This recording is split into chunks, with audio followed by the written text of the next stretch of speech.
Good morning, I'm Trevor Alt. And I'm Janae Norman. Here are the top 5 things to know this Tuesday. Number 1, a possible plan to put back more money in your wallet. White House officials say they're exploring another tax cut to avert a recession, but they're denying reports that a payroll tax cut is being considered. President Trump is accusing the media of trying to crash the economy so he doesn't win re-election.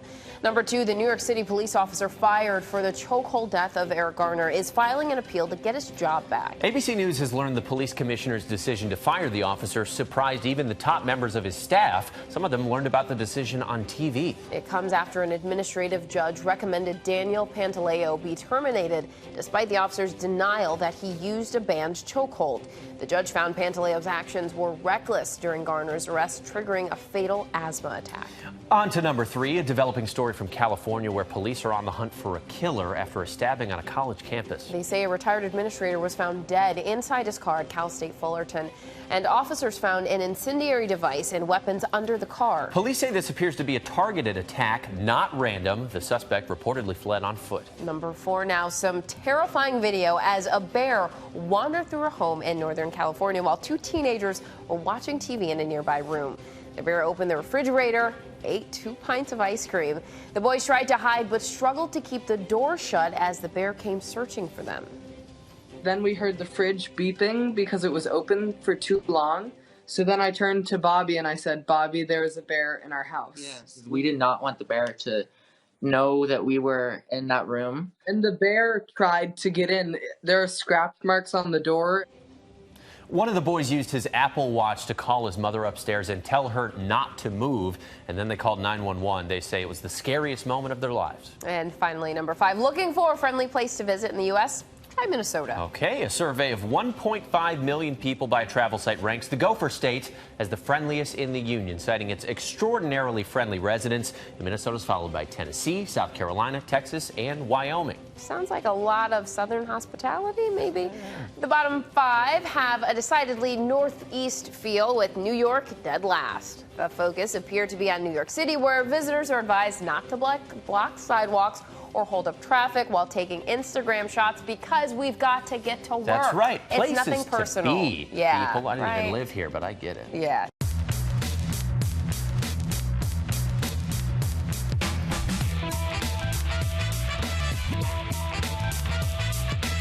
Okay, so we want to get you started with that big story about your money and word that the White House is considering a possible tax cut in order to boost the economy. It comes amid growing concern that we're heading toward a recession, a concern the president is downplaying. ABC's Serena Marshall has that story from Washington.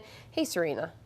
Hi, Trevor. Hi, Janae. Well, remember, this all happens after last week's precipitous drop, 800 points in the Dow. And of course, as that trade war with China continues to be waged. As the old adage goes, it's the economy, stupid. With recession fears looming, finger-pointing rampant, and the 2020 election in the crosshairs, the president remains optimistic. We're doing tremendously well.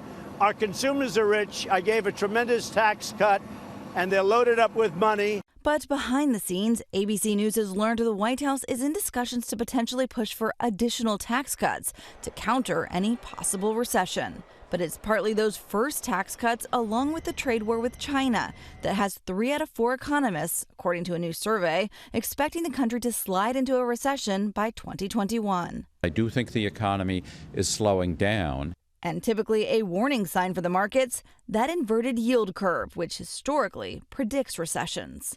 The president admitting the possibility is there, all while playing the blame game on the independent Federal Reserve. I think I could be helped out by the Fed, but the Fed doesn't like helping me too much.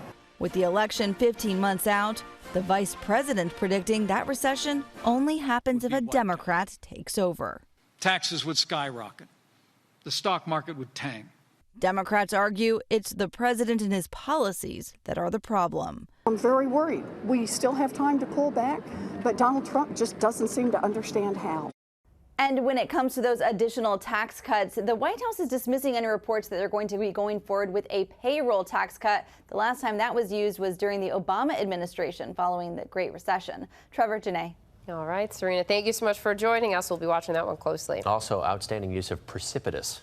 Job well done. I'm just glad I could get it out. That was great. Flawless. Those consonant strong words have a tendency to. Absolutely. Yeah, Nicely done. Yeah, that was great. Moving on, the Pentagon has tested a ground-launched cruise missile which had been banned for more than 30 years under a treaty that's been abandoned this month by the U.S. and Russia. The test took place Sunday off the California coast with a modified version of the Navy Tomahawk cruise missile flying more than 300 miles. The new defense secretary disputes the notion that scrapping the treaty will spark an arms race. And now to that nuclear mystery in Russia that's deepening this morning. Several nuclear monitoring stations in Russia have gone silent after the explosion at a missile testing site this month. An independent organization that watches for nuclear testing violations says the station stopped transmitting data within days of the deadly blast on August 8th, sparking concern that Russia is trying to keep radiation levels under wraps. Vladimir Putin says there is no threat from the explosion. The measles epidemic in the U.S. is slowing, but it's not over yet. The CDC reports there were 21 new cases last week for a total of more than 1,200 cases this year in 30 states. The number of new cases each week has been going down. Measles was declared eliminated in the U.S. in 2000. And it's not just the U.S. The number of cases worldwide is surging this year. And in Southern California, a school district is strongly condemning a video of students giving a Nazi salute. You see them there. The 8-second video also shows 10 boys from Pacifica High School in Garden Grove singing a Nazi marching song. It was recorded last year during an off-campus student athletics banquet. The students were reportedly disciplined, but the school district didn't provide details. They're citing privacy laws. Well, now to an emotional message from the two Muslim congresswomen blocked from visiting Israel. Representatives Ilhan Omar and Rashida Tlaib sharply criticized President Trump and Israeli Prime Minister Benjamin Netanyahu, but they urged fellow lawmakers to go to the West Bank to expose what they describe as, quote, the cruel reality of occupation. ABC's Tara Palmieri has more. Democratic Congresswoman Ilhan Omar and Rashida Tlaib speaking out after being barred from going to Israel on a congressional trip. The decision to ban me and my colleagues, the first two Muslim American women elected to Congress, is nothing less than an attempt by an ally of the United States to suppress our ability to do our jobs as elected officials. Omar blasting Israeli Prime Minister Benjamin Netanyahu for blocking their entry. Israel eventually granting a conditional offer to Tlaib only to visit her grandmother on humanitarian grounds, provided she would not promote boycotts of Israel while she was there. And speaking out against President Trump, who encouraged Netanyahu to deny their visit. Donald Trump would love nothing more than to use this issue to pit Muslims and Jewish Americans against each other. Tlaib growing emotional as she referenced that visit with her elderly grandmother, who lives in the West Bank. I watched as my mother had to go through dehumanizing checkpoints.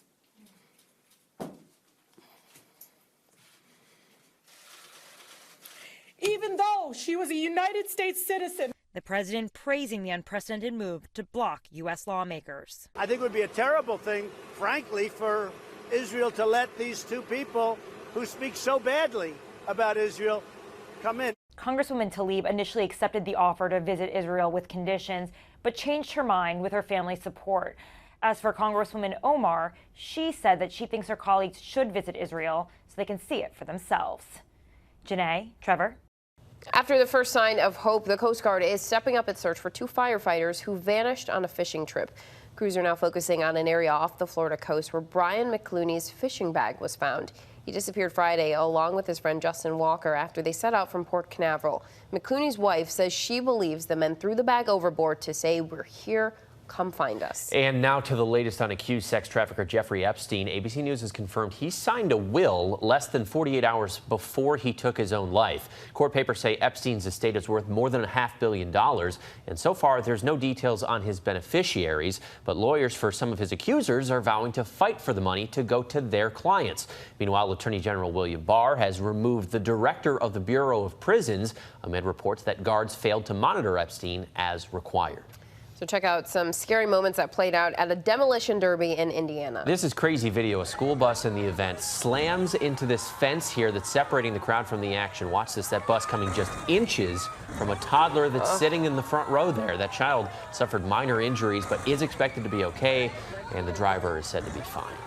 And President Trump is now making fun of his idea to buy Greenland from Denmark. He tweeted this image of a gold tower looming over a small village in the Arctic territory, saying, "I promise not to do this to Greenland." Denmark's prime minister says Greenland is not for sale and called the president's idea of buying it, quote, an absurd discussion. Well, coming up, the effort to discredit the Hong Kong protests online. Facebook and Twitter removing Chinese accounts posting propaganda. We have the details after this.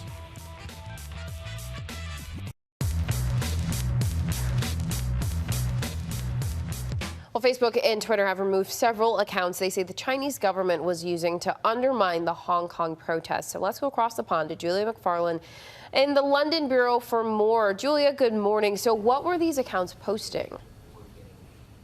Morning, Janae. Yeah, so social media accounts are, of course, ramping up their anti-spam, anti-influence campaigns as we get closer to the 2020 election. But, of course, as part of this beefing up of their online team monitoring this, Twitter came out yesterday and they said that they had removed almost 1,000 accounts from their website. They released a statement yesterday saying that they had disclosed a significant state-backed information campaign originating from mainland China. It said that this was a huge spammy network of around 200,000 accounts and a range of activities from bots, coordinated activity, spam, all of it, it said, was aimed at stoking dissent in Hong Kong. Now, Facebook also took action. It said that it removed 7 pages and suspended a few accounts. So a lot of people were drawing distinctions between the different approaches by both those social media networks. Remember that Facebook was central to the 2016 campaign and Russian influence, which is still under investigation. Very interesting, Julia. And also, we know that reports out today are saying a British consulate official has been missing for 12 days and may have been detained by China. What's going on? Exactly, Trevor. Simon Cheng Man Kit, he is a consulate worker. He's a trade officer at the British consulate in Hong Kong. Now, he was reported to have gone missing on the 8th of August. His girlfriend and family, speaking to a local Hong Kong news outlet called HKO1, they have said that they fear he has been detained by the Chinese authorities. Now, the British Foreign Office has released a statement saying that they are extremely concerned about this.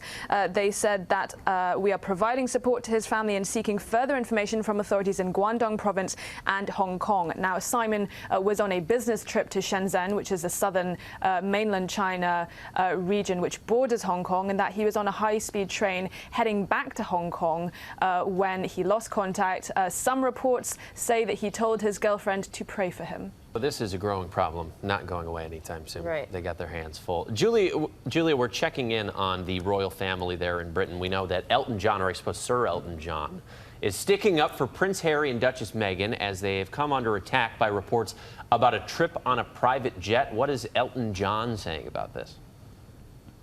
Right, so the last couple of weeks, Harry and Meghan have been under fire from a number of British tabloids, most notably the Daily Mail. They have been following the young family closely because they've taken a couple of holidays this month. One to the Spanish island of Ibiza for Meghan's 38th birthday, and then to Nice, the south of France. Both of those trips they flew by private jet, and they have been attacked by a lot of the British press who've said that the two who pose as eco-warriors, the headline in the Mail said, demonstrated an element of hypocrisy by taking private jets, which are up to 7 times the carbon footprint of taking commercial jets.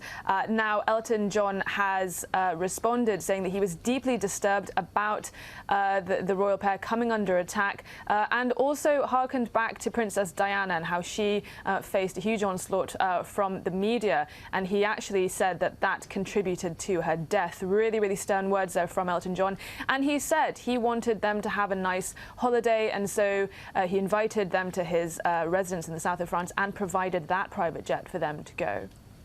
Julia, we not only appreciate you for joining us this morning and giving us the latest on those two very big stories, we appreciate you for finally clearing up how it is that you pronounce that island off the coast of Spain, Ibiza, because, you know, after that song, everybody here is calling it Ibiza. So we appreciate you, Julia. We appreciate you. It's continental. It's Spanish versus Mexican. But they say gracias, I think, instead of gracias. So, see, you know how we Americans are. Thank you, Julia. All right, now let's get a check of our notifications, starting with a tweet that has sparked a viral debate over what temperature you should set your thermostat to. So Florida reporter Jennifer Titus tweeted about a government report, saying it should be set at 78 degrees when you're home, 85 degrees when you're away, and 82 degrees when you're sleeping. 82 degrees when you're sleeping, that's for peak energy efficiency, but that just doesn't work. Right, energy of your house, not your energy, because you're not going to sleep when it's 82 degrees. You're going to melt. That yours is set to like iceberg. I keep it real chilly. Yeah. I keep it cool.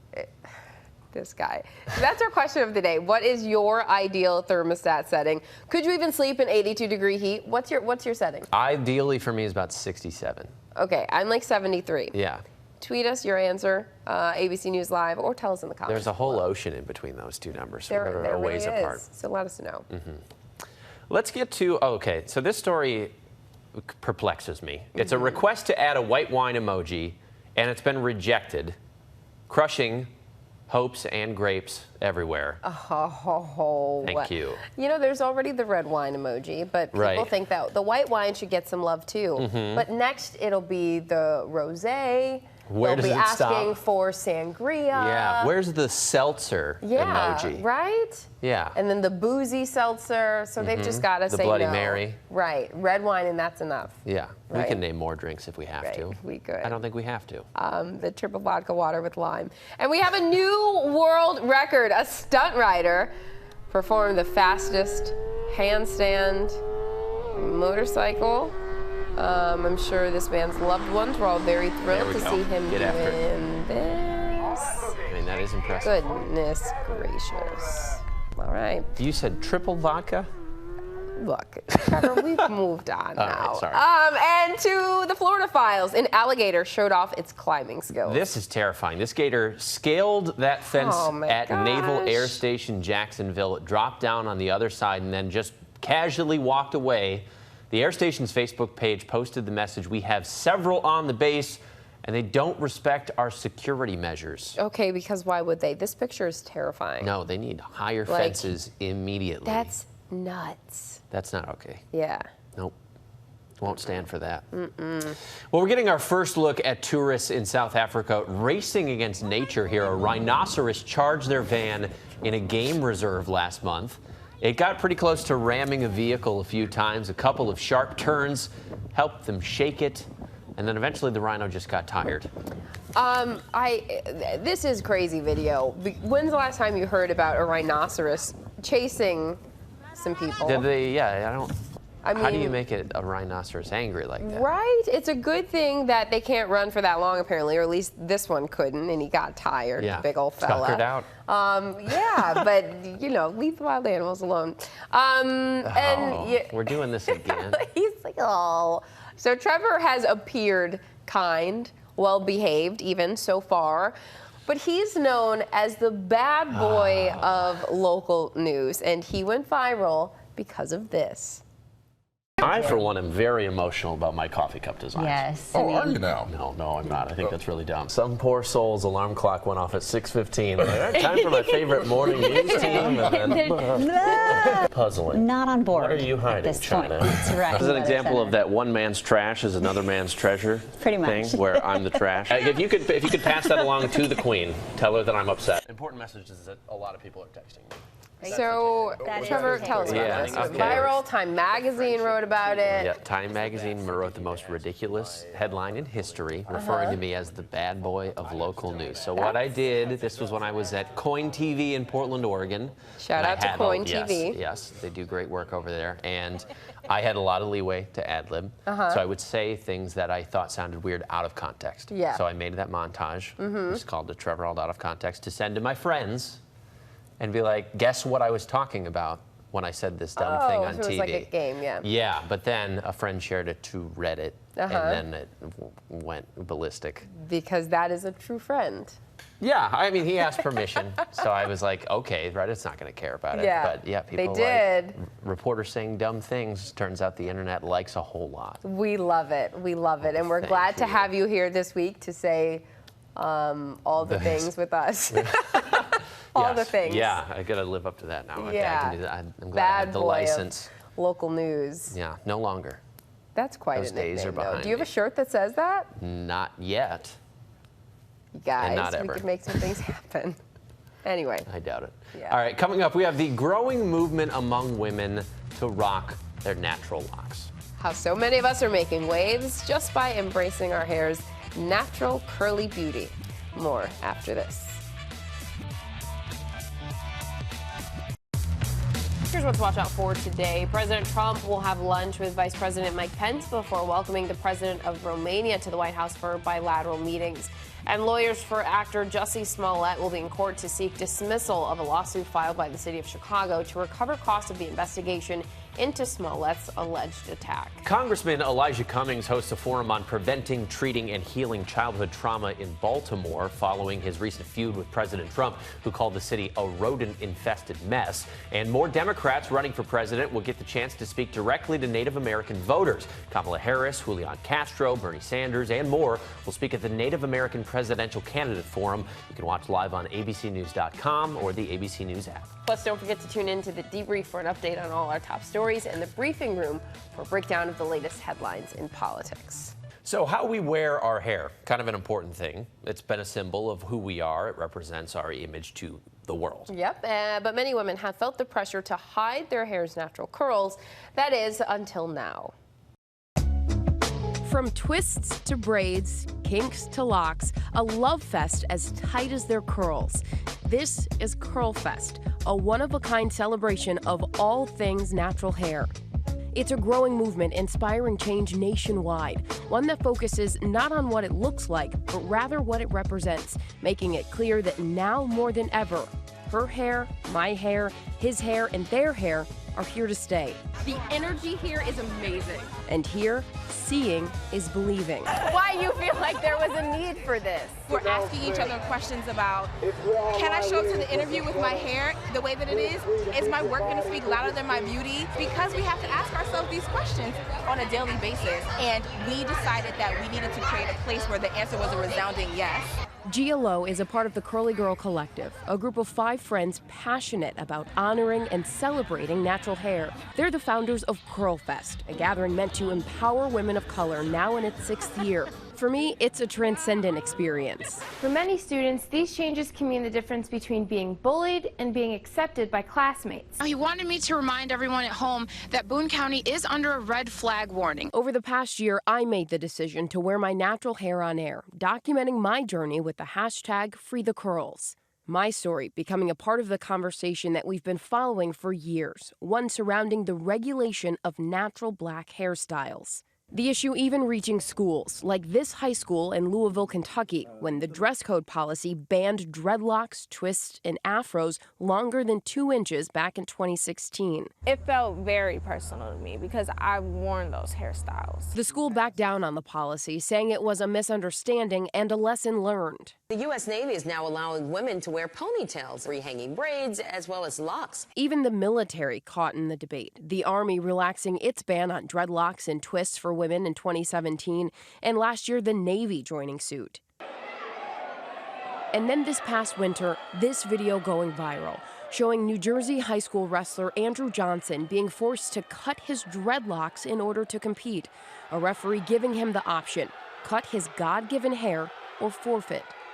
The student's humiliation striking a call to action thousands of miles away for California State Senator Holly Mitchell. From my perspective, the way he was approached by that official was really an assault. And that's when I knew that the time was right because the world now experienced what I and many black men and women who wear our hair natural have experienced. The world had witnessed it. The video inspiring the state legislator to author and introduce the Crown Act, a bill focused on protecting natural hair in the workplace. We decided that we didn't just want to draft a resolution. We wanted to actually change the law. And so the Crown Act, SB 188, was introduced last January, and it was signed into law by the governor this past July. California's Crown Act inspired other states to follow suit. Just last month, New York passed a new law to expand the definition of race to include hair textures. And in New Jersey, a similar bill is in the works. The battle also playing out on the shelves of beauty stores. Oh, that feels so good. At Curlfest, I met 28-year-old Mujja Eltajani, founder and CEO of Natural Club. How does that feel for you being here? It's beautiful. I think this festival is a long time coming. I think the natural hair movement started so long ago, and now we actually have a space to be unapologetically ourselves. I haven't been really taking care of my hair. Back in 2012, Eltajani was a junior in college, growing frustrated with the lack of products available for her hair. So she began concocting natural hair products out of her dorm room. I just want to say, oh, welcome to my channel. Her tutorials on YouTube made her a hit. Soon fans were reaching out asking to buy her trademark product, the homemade avocado deep conditioner. By 2015, her brand, Natural Club, was born. The hair care industry is now including more kinky and coily hair types. And at Natural Club, we truly cater to that demographic because it's been overlooked and underserved in the past. According to a 2017 report by Mintel, the black hair care industry was estimated to be worth $2.54 billion. Natural hair products making up a large share of that. The founders of Curlfest are appreciative of the moment natural hair is having. I think it's an affirmation of what we're doing. You know, the whole country's watching, and when you have issues like that where the whole country outside of this community is watching, then they start paying attention. Monumental steps in the right direction that will have a lasting impact on future generations. So now for young girls to be attending Curlfest and sporting their fros, I feel like it's such a healing moment, not just for us, but for them. That was such a fun piece to do. Shout out to our whole Nightline team for making that possible. Curlfest looked amazing. It was so much fun. Yeah, it so looked like fun. a blast. And we were talking about this. I mean, it's been amazing to see the actual act of the representation. And admittedly, this is an issue that I'm not historically aware of. Deeply ignorant of the fact that a black woman would be forced to change her hair for her job. And then getting to see on social media, on Instagram and on Twitter, and all of the direct impact it's having on black journalists and just black women. I think it's incredibly cool and it's educational. I hope that you know that aside from being empowering to black women, like in terms of an educational thing, it's a very cool movement that's going on. Enough said. Thanks, Trevor. Yeah, my pleasure. No, it's been fun to be a part of it and to do stories like this. I think makes a huge difference. Right, because I mean, it's so outdated. Anything that if people can't be themselves, it's stupid. Exactly. It needs to go. Completely. So that's it from us today. A word from Trevor Hall. Hey, there we go. Have a great day. We'll see you tomorrow.